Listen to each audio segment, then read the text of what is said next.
So that's probably what I would want to address. Hey, I love it. It sounds like you're happy with your current plan. Would it be the end of the world to double check and make sure that you are getting everything you're entitled to? Follow? So I actually want you to keep that in mind while we're on the phone. Are we simplifying it or complicating it and make it seem like a maze? Or are we their tour guide through the maze? I want you to ask yourself that question as you're going through a phone call. Am I actually making this easier for the customer, or am I making it more complicated for the customer? The golden rule in life is treat others the way you want to be treated. In sales is treat others the way they want to be treated. Why? Why do you think it's important? You have to communicate to people on their level. On their level, 100%. I think that's really important too, is like, especially with this is also confusing.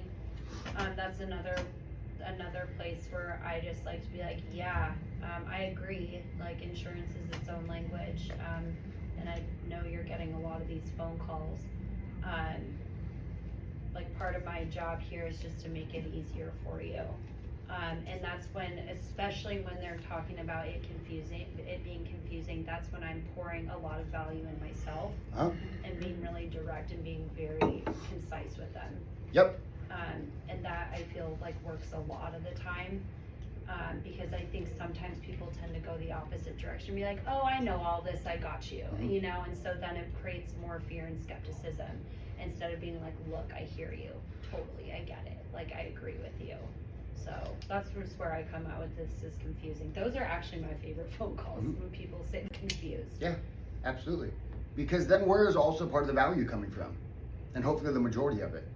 It's like with yourself. Coming from the, Yeah. Is it coming from the product or is it coming from the service? The Which is Selling you. yourself. I say this over and over and over again during training. If you are only selling a product, you're cheating yourself and you aren't giving yourself enough value.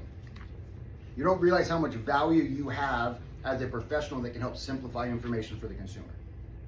You're missing out. And they go, I don't know. Yeah. What do you think we just generated? And what do we need to now address? Doubt. Doubt, fear, uncertainty. And how many of us are actually aware that by that question we just caused confusion or fear? Yeah. And then we don't address that. We talk about benefits instead of the emotion we just brought up to the surface, which we need to address. Go ahead. Yeah. What's important to recognize, which Heather touched on, and I don't know if this is where Ian was going, is that we don't go straight to benefits. And that's where most of us go, is we go straight to benefits, which what do you think everyone else does? Go straight to benefits versus addressing the emotion. So that's what I want us, and if you aren't used to doing this, you're actually gonna need to really be present on the phone calls and start addressing the emotions. So we'll go around the room.